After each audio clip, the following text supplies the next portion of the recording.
If your name is Ryan and you play for the Baltimore Orioles, you probably had a pretty good night on Tuesday. Ryan Mountcastle, Ryan O'Hearn, and Ryan McKenna all combined to lead the Orioles to a 7-3 win over the Angels. I'll recap that one, plus talk about why DL Hall left his Triple-A start after 3 innings, why Dillon Tate and Mychal Givens aren't here yet, and why Cole Irvin is. Coming up on this episode of the Locked On Orioles podcast. You are Locked On Orioles, your daily Baltimore Orioles podcast. Part of the Locked On Podcast Network, your team every day. Hey there, Orioles fans. Today is Wednesday, May 17th, 2023, and welcome back into the Locked On Orioles podcast, part of the Locked On Podcast Network, your team every day. As always, I'm your host, Connor Newcomb. And coming up on today's episode, we're going to recap the Orioles' 7-3 victory over the Angels, talk about the homers from Ryan O'Hearn and Ryan Mountcastle, another good start from Dean Kremer, and the bullpen once again locking it down. Then we'll talk about the roster move that the Orioles made on Tuesday as they brought Cole Irvin back up to the big leagues for the first time since he struggled in his first 3 Orioles starts. We'll discuss what his role will be moving forward. And then we'll talk a bit about some other pitchers because Mychal Givens and Dillon Tate probably should have been here by now, and they're not. We'll talk about why, and also why DL Hall kind of mysteriously left after 3 innings in his Triple-A start on Tuesday night. But that's all coming up on this episode of the Locked On Orioles podcast. Before we get there, just want to thank you for making Locked On Orioles your first podcast listen of the day. We're free and available on all podcast listening platforms. Make sure to like, comment, and subscribe to the Locked On Orioles YouTube channel as well. I want to do a specific shout out for our everydayers. Those are the true fans out there, the everydayers. You're here with us Monday through Friday. Can't thank you enough for making Locked On Orioles your first podcast listen of the day. The Orioles, as we know, first 162 games with Adley Rutschman, 93-69. They can't win without Adley Rutschman.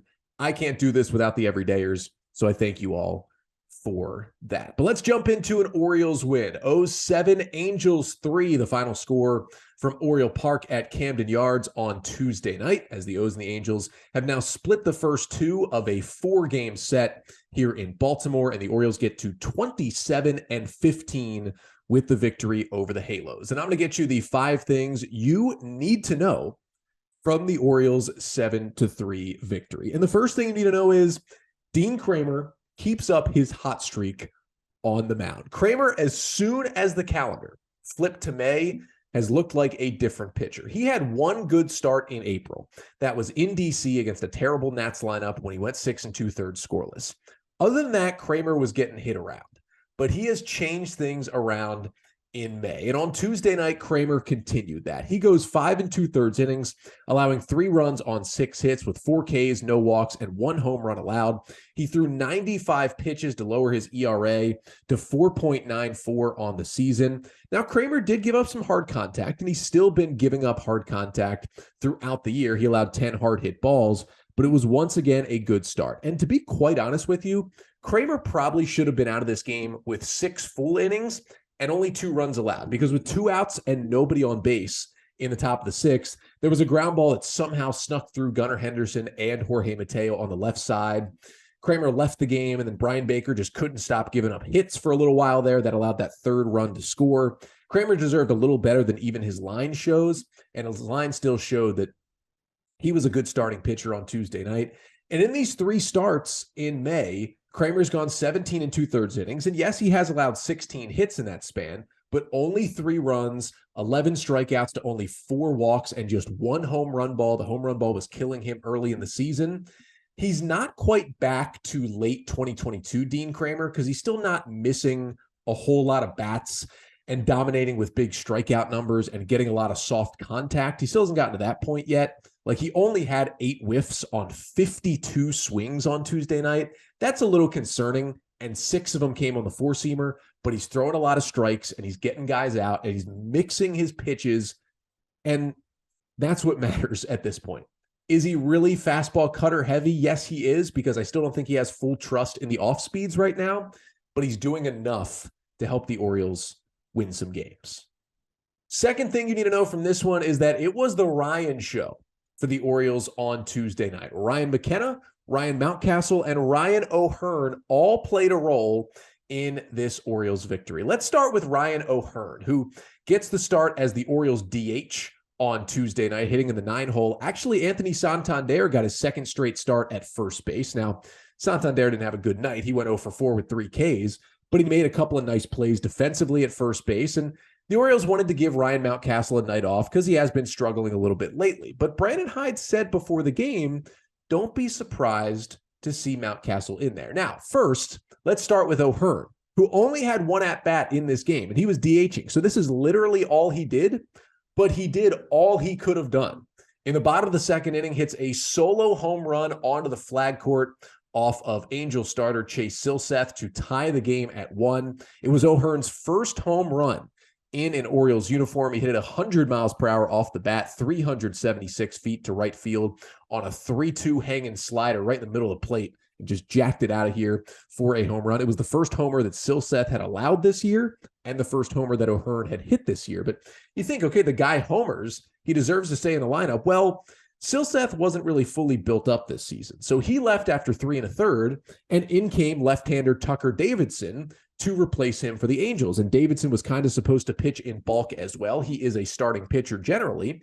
So when O'Hearn's spot came up next, Brandon Hyde went to the bench and went to Ryan Mountcastle as the right-handed hitter and the DH. And what did Mountcastle do? He gets himself a little bloop double, and then he comes up a couple innings later in the 6th inning and really delivers the knockout punch for the Orioles. Mountcastle with a huge swing in the 6th, a 2-run homer that he hit 109 off the bat. It was a rocket out of here to dead center that traveled 433 feet. Mountcastle's 9th home run of the season.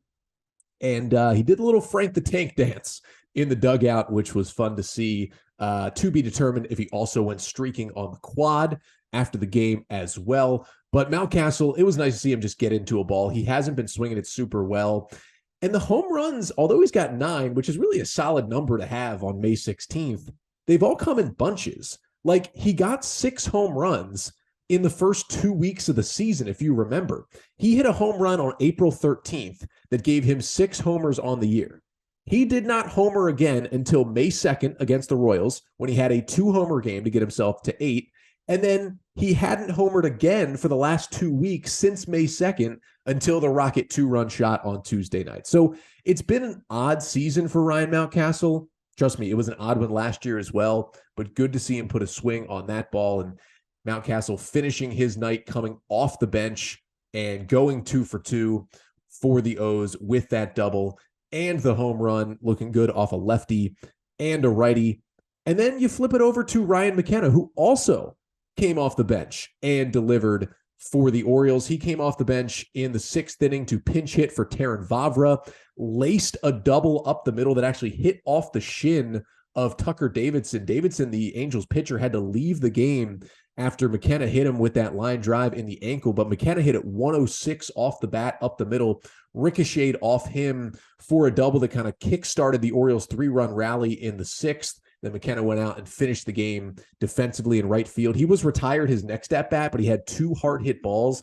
McKenna now hitting .317 with an .844 OPS in limited time this year.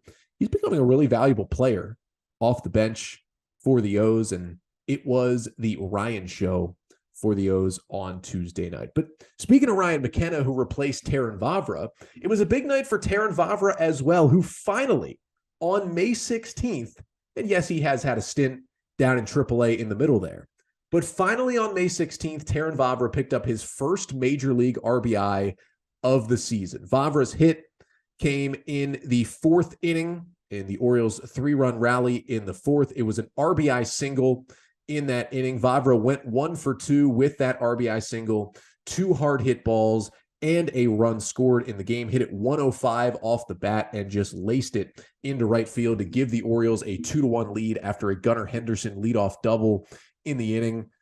And listen, it hasn't been great for Vavra at the plate this year. I mean, he's now hitting .233, just a .576 OPS, really no power in the bat at all. But you got to at least get some RBIs, and luckily he finally got one. Speaking of guys slipping out of slumps here on Tuesday night, the fourth thing you need to know is that Jorge Mateo started to maybe break out of his slump a little bit in Tuesday night's game. Mateo got the start at shortstop again, hitting eighth, and he only got one hit, but it was an RBI single in the fourth inning that made it a 3-1 Orioles lead as he grounded a ball into right field, scoring Terrin Vavra. He also had a big sacrifice fly later in the game in the sixth inning. It was a hard hit ball to dead center that made it a 5-3 game. Mateo finished up 1 for 3 with 2 RBIs and a run scored. He did strike out in his other 2 at-bats, which is still becoming the problem in a month of May where Mateo generally across the board has not been good. Again, the hit did snap him out of an 0 for 19, but after a just crazy month of April where Mateo looked like one of the best players in baseball, he has cooled off severely, and I mean severely, in May. It's not like he kind of went back down to, the regular Jorge Mateo level that we usually see, like a 220 hitter with good speed and good defense. No, he was hitting right around like 100 in May. And even with the hit on Tuesday night, he's hitting 119 in the month. Hopefully, this game can turn him around. And the fifth and final thing you need to know from this one is that the Orioles bullpen was pretty good. Brian Baker struggled a little bit, but, Yennier Cano had a nice 1-2-3 inning in the ninth to lock it down because, of course, he did, and he still hasn't given up a run. But the star of the night out of the pen was Cionel Pérez. Pérez entered the game in the top of the seventh with the Orioles leading 7-3 and proceeded to retire all 6 batters he faced on only 19 pitches. Pérez had 2 strikeouts in the game. Now, he did allow 2 hard hit balls, and those balls were hit pretty hard, but the 2 strikeouts is really what I want to focus on for Pérez. Took him just 19 pitches. He was efficient. He got through 6 batters, and he kind of bridged the gap to Cano at the end of the game. And the thing we've talked about this year for Pérez is his stuff looks kind of similar, but he's not getting swings and misses. Well, he got 3 swings and misses in this outing. 2 on the fastball, which were both of his strikeouts, 1 on the slider as well. That is huge for him. And as the Orioles get closer and closer to having to make some bullpen decisions here, Pérez starting to look better and better over the last couple of weeks is big for the O's. It's big for him. It was his longest outing of the year. Just the 3rd time he's had multiple strikeouts in an outing. Really, really good sign for Cionel Pérez. Really, really good sign for the O's as they win it over the Angels 7-3. But speaking of left-handers in the Orioles bullpen, on Tuesday before the game, the O's added another lefty to the pen. And it was actually Cole Irvin, who was finally recalled to join the Orioles. Been pitching much, much better in Triple-A. So coming up next, we'll talk about what role he'll be in, why he's here, and how long, at least in this stint, he'll be with the Orioles. But first, this episode of the Locked On Orioles podcast is brought to you by SoRare.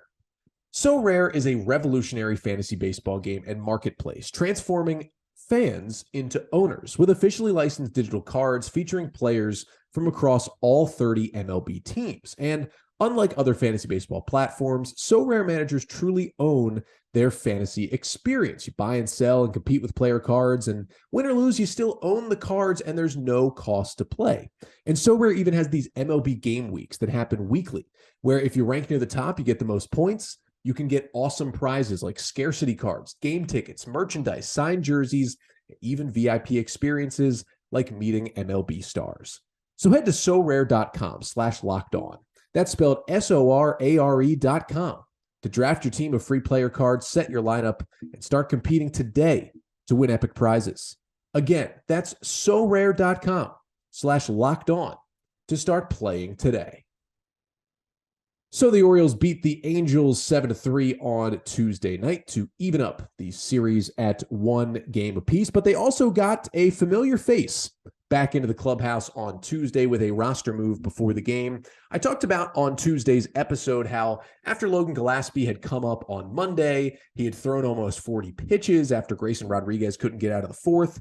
I figured the O's would make another roster move and send Gillespie down. Now, I talked about how I thought it might be either DL Hall or Noah Denoyer because I figured, although the O's did have an open 40-man roster spot, so they theoretically could have called up any pitcher, I figured it would be somebody already on the 40-man, and the guys who made the most sense were Hall, who was scheduled to pitch in Norfolk Tuesday night, and Denoyer as well. But the one guy I actually kind of forgot about and didn't even consider as a bullpen option was Cole Irvin. And I don't really blame myself because I talked about this when the Orioles traded for Cole Irvin, and I talked about this when Irvin was really struggling with the O's early in the season. I talked about how the way he pitches and kind of the role he fills on a team, the innings eater where, he should be going 6 or 7 innings every time he starts, whether that's 2 runs, whether it's 5 runs, he pitches deep into the games. He doesn't get a lot of strikeouts, doesn't walk guys. So he's not really a guy who's built to be in the bullpen if he's struggling as a starter. And that's why instead of moving him to the pen, the Orioles just sent him directly down after those 3 awful starts to begin the year. Remember, he went 12 2/3 innings. That's it in his 3 starts for an innings eater. 10.66 ERA, 17 hits in 12 2/3, 13 Ks to 8 walks and 2 homers. He was a disaster. So he went down to Triple-A, and Irvin kind of figured it out. Now, I get it's against Triple-A hitters, and you still want to see him do it against big league hitters again. But in his 5 starts down in Triple-A, Irvin had a 3.19 ERA. I'll take that. Only 4 walks in 31 innings is really good. And specifically his last 3 starts really looked like the Cole Irvin you expect to see when you trade for. 7 innings, 1 run, 4 Ks, 1 walk. 7 innings, 2 runs, 4 Ks, no walks. 6 innings, 1 run, 5 Ks, 1 walk. That's his last 3 starts. That's the Cole Irvin you want. And again, I get it. Triple-A hitters. But that's the guy you want. So the Orioles call him up as they, again, option Logan Gillespie back to Triple-A after he threw about 40 pitches on Monday night and did a nice job kind of saving the Orioles bullpen a bit. But Brandon Hyde said that Cole Irvin will pitch in relief, at least while he's here in this stint, but did say that he thinks Cole Irvin will start for the Orioles again this season. Now, it's not going to be right now. Even with Rodriguez's struggles, I think the O's are happy with the 5 starters they have at the moment. But Irvin is here. So it does mean, hey, if a starter gets injured or something weird happens early in a game, Cole Irvin can be your long man, can come in. If you need a spot start at any time in the next couple of days, whatever could happen, he can come in. But he can also just do mop-up duty and maybe try to, get himself back into having some success at the big league level. I really don't see the O's using him in anything close to a short stint or a high leverage stint out of the bullpen here, but he does have a chance to regain his big league confidence after at least regaining his confidence with some really good starts in Triple-A. But it's going to be interesting to see how long he's here in this role, because the Orioles over the past couple of weeks have just been rotating guys in and out of that 8th and final bullpen spot. And most of them have been lefties. It started with Keegan Aiken. Then he was sent down. Drew Rom came up. Well, Rom never pitched. They thought they needed a long man. They didn't send him down. Nick Vespi comes up over the weekend. Well, Vespi never pitches. They send Vespi down. They bring up Joey Ortiz to have an extra hitter and 1 less pitcher.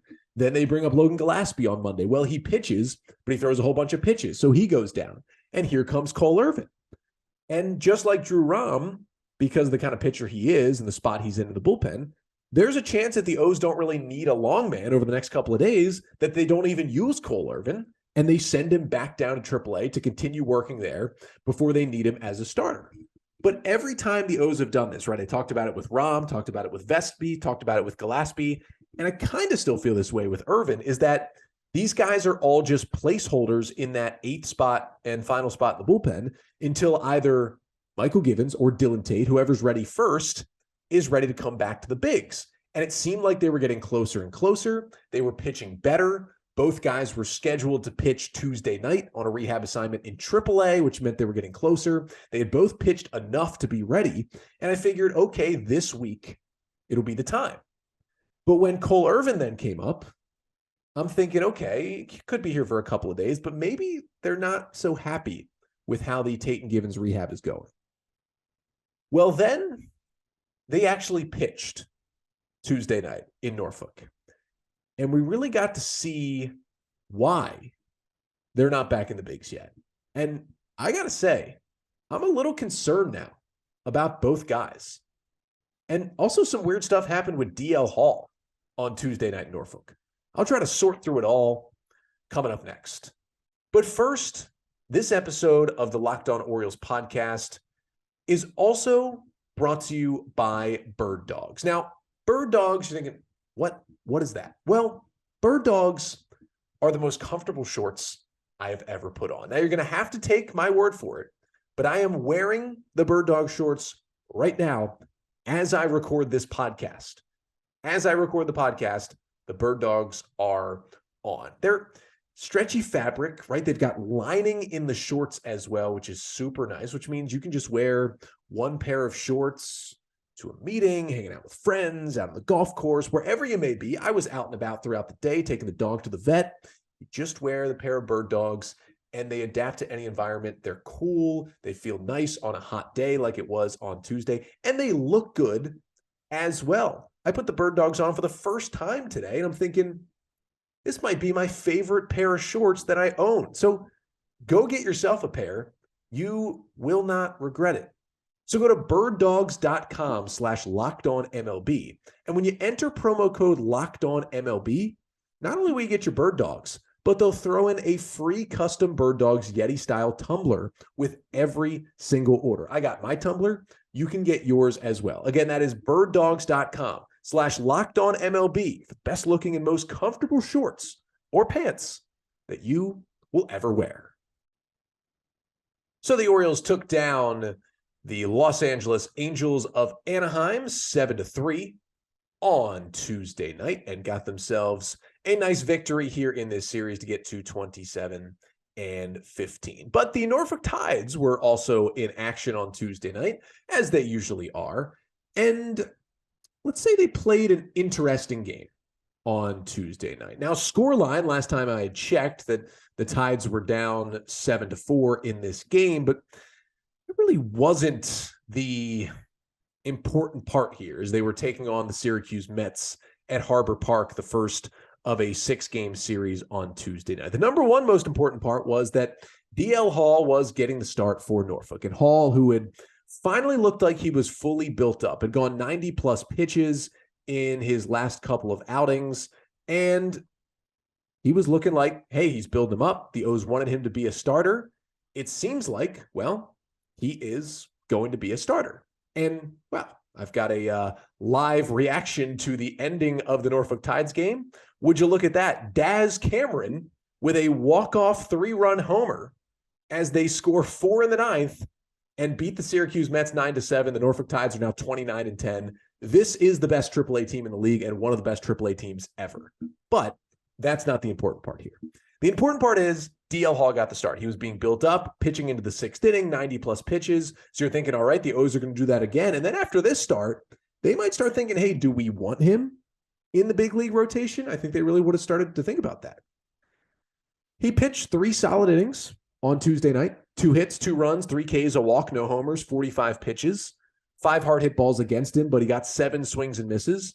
6 of them were on the changeup. He actually threw 7 changeups that were swung at. 6 were swung and missed. He had a great changeup on Tuesday night. And he finishes the 3rd inning with a strikeout on a changeup, gets Gary Sanchez, old Orioles opponent, to swing and miss to end the 3rd. But the Norfolk Tides broadcaster in the 3rd inning was saying that Dillon Tate, who was scheduled to make another rehab appearance in Triple-A Norfolk on Tuesday night, was already warming up in the 3rd. And you watched DL Hall. I went back and watched him in that 3rd inning. He didn't look injured at all. He got the strikeout to end the 3rd. He walked off the mound. Everything kind of looked fine at that point for DL Hall, but he came out of the game.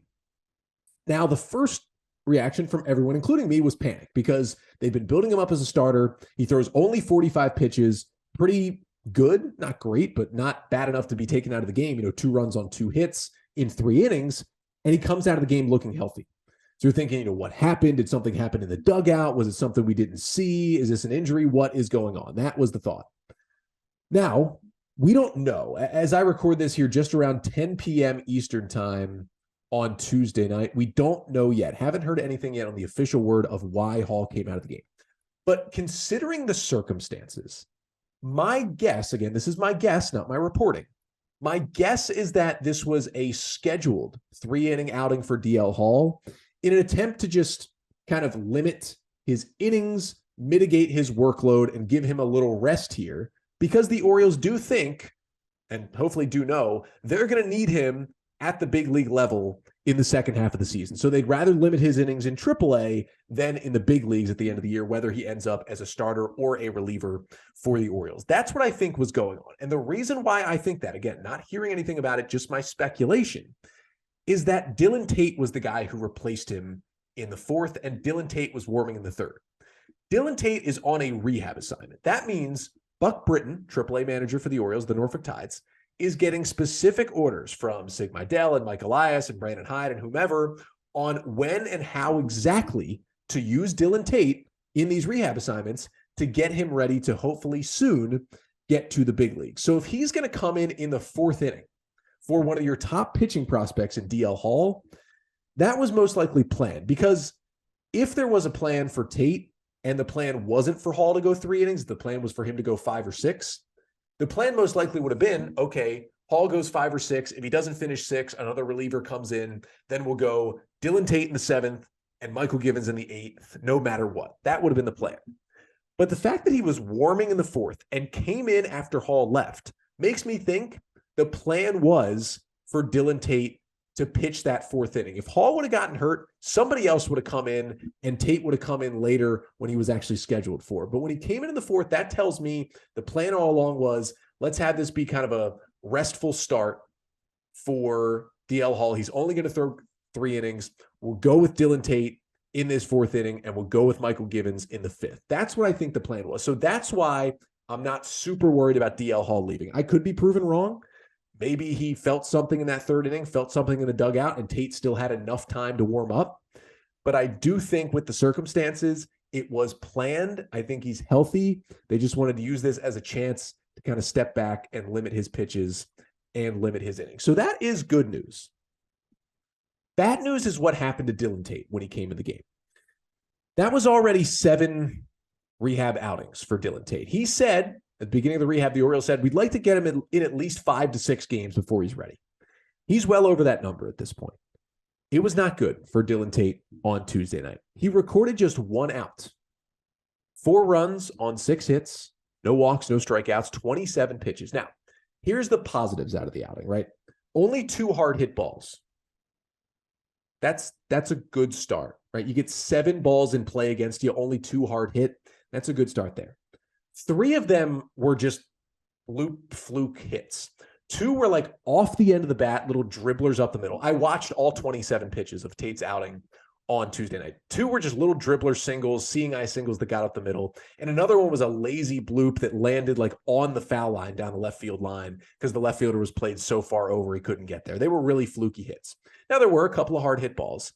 The other thing was Tate did not get help from his defense. Colton Cowser made 2 bad errors in the game, let a ball roll right under his glove and go to the wall, had another bad throw that got away to third that allowed runners to advance bases. So the defense wasn't really helping him out either. So that's the good news. The bad news is he still gave up 6 hits, and 6 hits is 6 hits in a Triple-A game when you're only getting 1 out. There's really no way around that. The other bad news is the velocity. His sinker, although he had pretty good command of it, was only 92 to 93.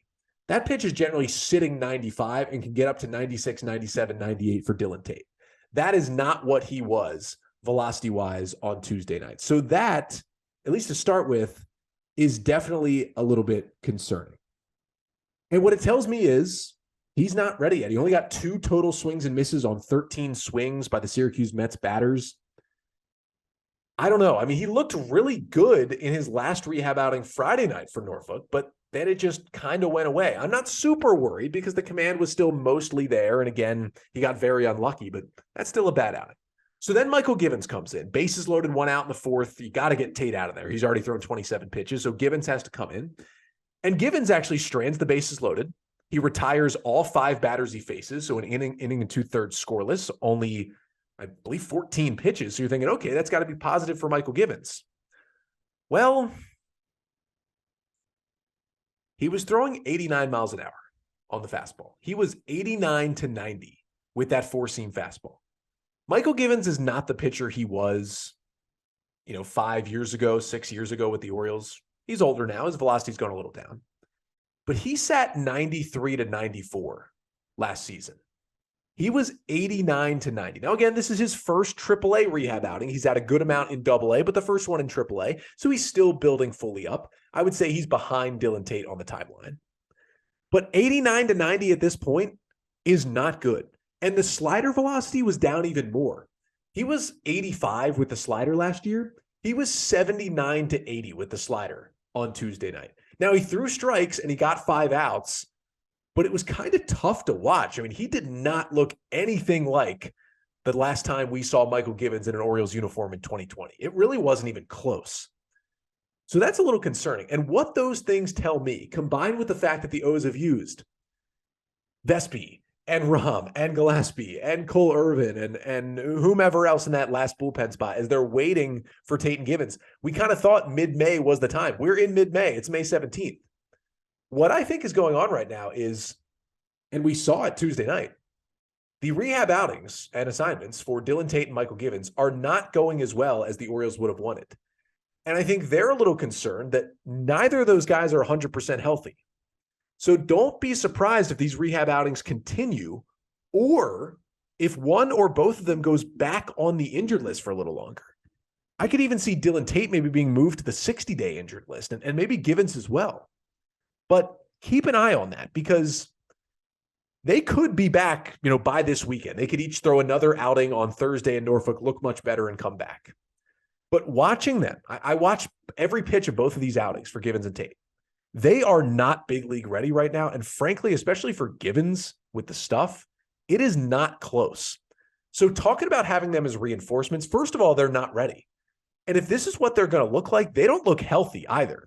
So I don't think you're getting the dominant Dillon Tate of last year or the old dominant Mychal Givens of his last Orioles stint. I think the O's bullpen-wise, we just need to be content with what we have right now, because we thought, they were almost ready to go. They were on rehab. I no longer think that's the case at this point for Givens and Tate. So it's going to be something to monitor, because even, 5, 6, 7 rehab outings in, they do not look like themselves. But either way, the O's at the big league level still trucking along, still getting good bullpen play, and still winning as they did over the Angels on Tuesday night. And they're back at it on Wednesday night, Game 3 of a 4-game set. It is the Orioles and the Angels once again at Oriole Park at Camden Yards. It's again a 6:35 p.m. Eastern time start, which I personally love, those 30-minute early starts. It's going to be Kyle Bradish on the hill for the O's, trying to build off a really great start this weekend against the Pirates. The Angels will go the guy who has been struggling, and that is the right-hander Griffin Canning, who will take the mound for the Angels. The 27-year-old has a 6.38 ERA in 5 starts this season. Last time out against Houston, 3 2/3, 5 runs, 5 hits, 3 Ks, and 1 walk. And you can check out every pitch of the Orioles' hometown broadcast for tonight's game with SiriusXM on the SXM app. Just search Orioles.